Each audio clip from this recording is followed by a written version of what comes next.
El fin de Ceuta y Melilla, el caballo de Troya de Rabat y la traición de la Moncloa.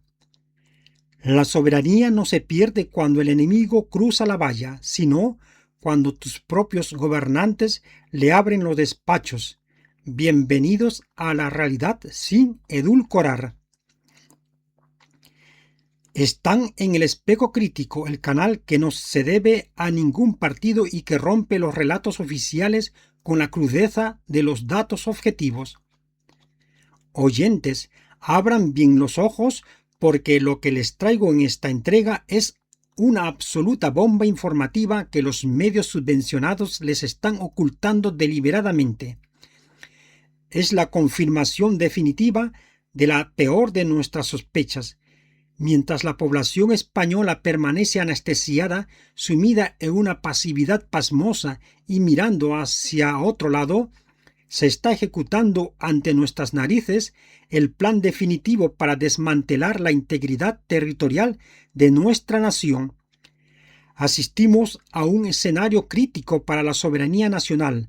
El Ministerio de Justicia de Marruecos, Abdelatif Guabib, ha roto las cartas sobre la mesa y ha comparecido públicamente para reivindicar de forma directa el supuesto derecho histórico y geográfico del país magrebí sobre las ciudades españolas de Ceuta y Melilla.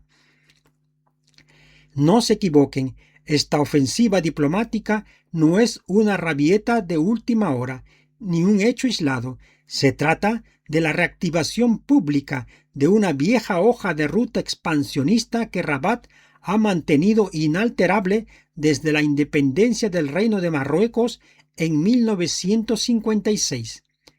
Ya en su momento el rey Hassan II intentó camuflar este objetivo proponiendo la creación de una llamada célula de reflexión conjunta para estudiar el futuro de ambas plazas, una burda trampa burocrática orientada a discutir la soberanía de unos territorios que son españoles desde hace siglos y a las que España afortunadamente no dio recorrido.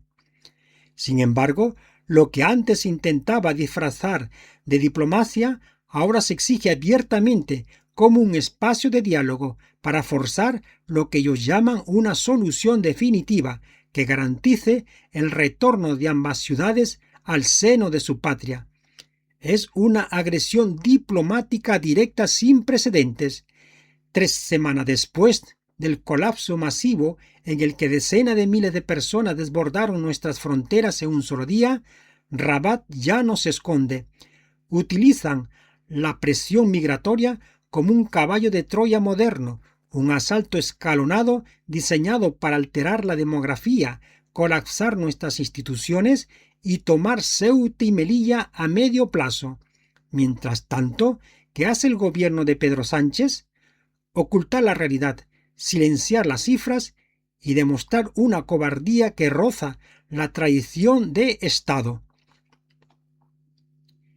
El engaño tecnológico y el apagón informativo de Moncloa. Hablemos de datos reales, esos que la Moncloa oculta con un entreguismo y una cobardía que claman al cielo. Es inaudito, es sorprendente y roza la ignominia institucional. Este gobierno pregona a los 4 vientos que cuenta con satélites de ciberseguridad espacial de última generación. Se les llena la boca hablando del SpainSat NGI, un satélite de comunicaciones militares diseñado teóricamente para garantizar la seguridad estratégica y la operatividad de nuestras fuerzas armadas. Presumen ante los medios de proteger las fronteras con sistemas avanzados como el CIBE, drones de vigilancia, controles biométricos y una red de radares con tecnología militar avanzada, específicamente diseñados para localizar e interceptar cayucos y pateras en tiempo real. Escuchen bien las cifras del despilfarro. Desde el año 2018 hasta octubre de 2025, el gobierno central ha gastado la friolera de al menos 541 millones de euros en tecnología de frontera. Y decimos al menos porque el desembolso público total es un absoluto misterio de Estado.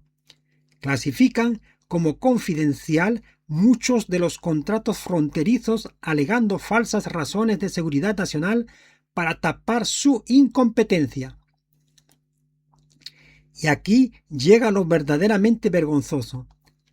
Mientras en todo un año completo como fue el año 2024 se cerró con un récord histórico aterrador, acumulando algo más de 57.700 inmigrantes por vía marítima, lo vivido en la crisis del pasado 30 de julio de 2026 rompe cualquier escala matemática y humana.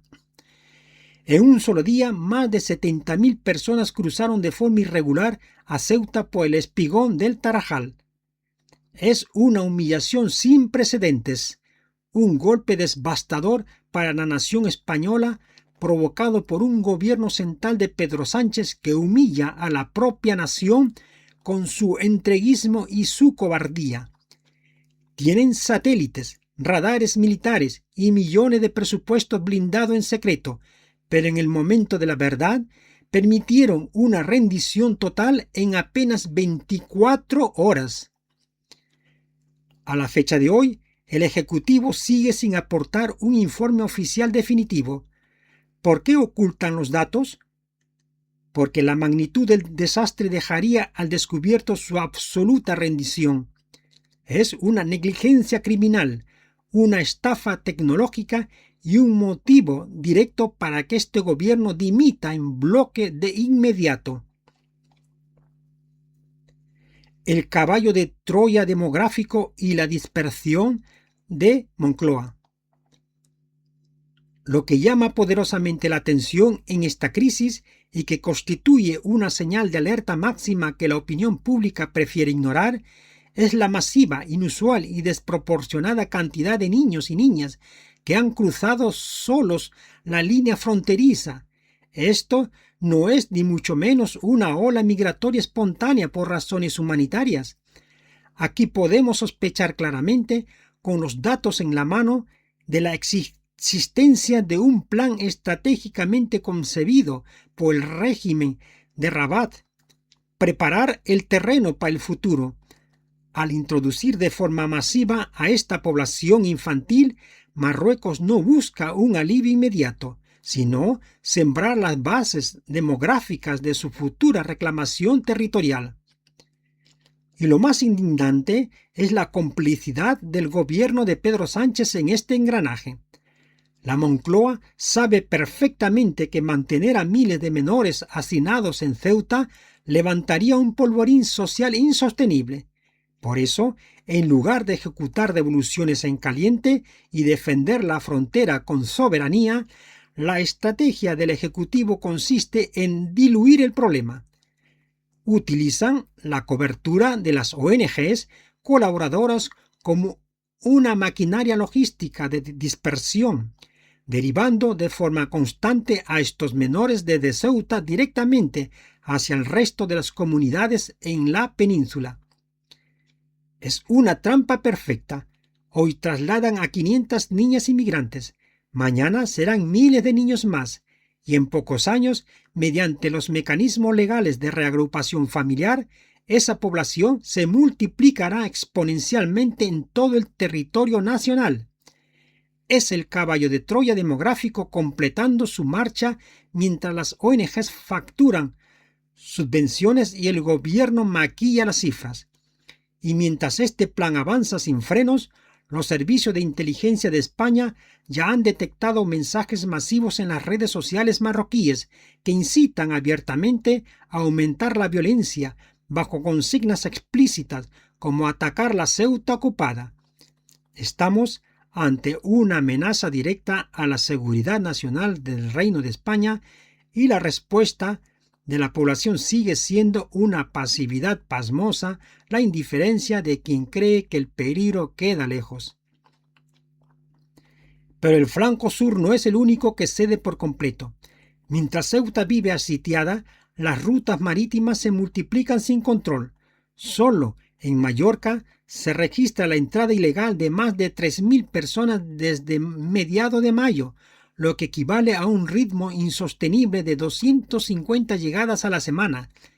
Y la presión golpea ya la costa de la península en pleno día. Esta misma semana presenciamos cómo una embarcación de gran potencia desembarcaba en plena luz del día a más de 60 inmigrantes ilegales en la cala del barco de Cartagena, ante la mirada atónica de los bañistas. Y por si fuera poco, hace tan solo 24 horas, la escena de la invasión constante se ha vuelto a repetir en Murcia, donde en una playa abarrotada, una sola patera con 62 personas a bordo, de las cuales 15 eran menores de edad, asaltando la arena frente a los ciudadanos indefensos. La ofensiva es total, es ininterrumpida y no se va a detener porque Marruecos ha olido la debilidad de Madrid. Las mentiras de Álvarez y la coartada del traslado. Y ante esta claudicación, la respuesta institucional es el cinismo absoluto. Para camuflar la rendición, el ministro de Asuntos Exteriores, José Manuel Álvarez, se colocó detrás de un atril en la delegación del gobierno en Ceuta y, mirando fijamente a las cámaras, lanzó un discurso cargado de cinismo. Dijo, textualmente, que quienes entren de forma irregular serán devueltos porque España y Marruecos trabajan para ello. Es una falsedad monumental. Mientras Álvarez vende firmeza ficticia ante los micrófonos, la realidad de los despachos destapa su engaño. El gobierno ya trabaja a contrarreloj en un plan de traslado urgente para enviar al menos 500 niñas migrantes de Ceuta directamente hacia la península. ¿Dónde está la devolución inmediata de la que presumen? El Ejecutivo simula firmeza para calmar a la opinión pública, pero por la espalda claudica ante las presiones y ejecuta una política de dispersión que vacía Ceuta para dejar espacio a la siguiente oleada. Marruecos nos exige la entrega de la gestión migratoria y el gobierno responde financiando recursos de acogida provisionales como Loma Margarita o el embolsamiento de Loma Colmenar. Están convirtiendo nuestro territorio nacional en un centro de tránsito masivo administrado bajo el chantaje de Rabat, un chantaje que el ministro marroquí de Justicia ha justificado sin ningún tipo de vergüenza al afirmar que no es posible guardar silencio y exigiendo una solución definitiva. Saben que frente a ellos tienen a un ejecutivo débil, dispuesto a ceder soberanía a plazos, con tal de no abrir crisis diplomáticas que debiliten su permanencia en el poder. El tablero de Hormuz y el respaldo de Washington a Rabat. Pero vayamos al fondo de la cuestión, a la geopolítica de alta escuela que explica por qué Marruecos opera con total impunidad. Como ya les advertí detalladamente en nuestro podcast anterior, detrás del atrevimiento de Rabat se esconde un complejo y delicado tablero internacional, donde la Casa Blanca juega sus propias cartas. ¿Por qué la primera potencia mundial respalda ciegamente los intereses de la monarquía marroquí en detrimento de un aliado histórico de la OTAN como España? La respuesta se encuentra en una red de acuerdos militares, comerciales y de inteligencia estratégicos en el norte de África. Con la inestabilidad internacional y la crisis crónica en el estrecho de Hormuz, Washington necesita asegurar un gendarme de confianza absoluta para controlar el tráfico marítimo y la contención del yihadismo en el área del estrecho de Gibraltar. Marruecos ha sabido venderse ante los ojos de los estrategas de Washington como ese socio preferente. A cambio de garantizar la seguridad de los intereses norteamericanos y sellar acuerdos con Tel Aviv, la Casa Blanca le otorga vía libre para presionar las fronteras de una España debilitada gobernada por Pedro Sánchez. Es una pinza geopolítica devastadora. Mientras la Moncloa simula demencia y se arrodilla ante las exigencias marroquíes para mantener el favor internacional, España pierde peso estratégico cada día. Si la población civil sigue sumida en la pasividad estival y no exige una reacción inmediata y contundente a sus dirigentes, el futuro que nos espera está escrito. España podría perder de forma irreversible sus territorios de Ceuta y Melilla con el paso de los años. El ultimátum ya está sobre la mesa de los despachos del Ministerio de Justicia marroquí. Conclusión: despertar de la anestesia antes del fin.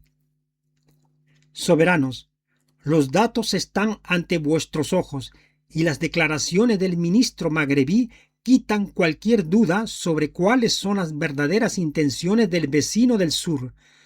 No estamos ante un desborde humanitario fortuito.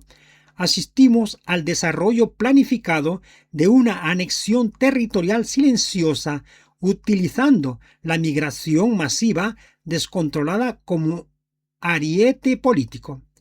Mantenerse al margen o aceptar los relatos oficiales edulcorados que pretenden inyectar desde los ministerios es el billete de ida hacia la pérdida definitiva de nuestra propia integridad nacional. Los invito a leer este podcast en nuestro blog principal de WordPress. Véase enlace en la descripción de este podcast. Asimismo, les recuerdo que pueden leer o escuchar nuestro podcast anterior titulado ¿Qué hay tras la invasión de Ceuta del 30J de 2026? Cuyo enlace también les dejo aquí debajo en la descripción para tener la biografía inicial completa de este asalto fronterizo. Este canal se caracteriza por su rigor periodístico indiscutible y por su compromiso inquebrantable de despertar las conciencias de los ciudadanos libres. Reaccionen antes de que la geografía dictamine el hecho consumado. Agradezco enormemente su atención en este análisis crítico de urgencia. Mantengan siempre el juicio despierto y defiendan la soberanía de nuestra patria. Mi nombre es Luigi Campos Chalco. Hasta el próximo episodio.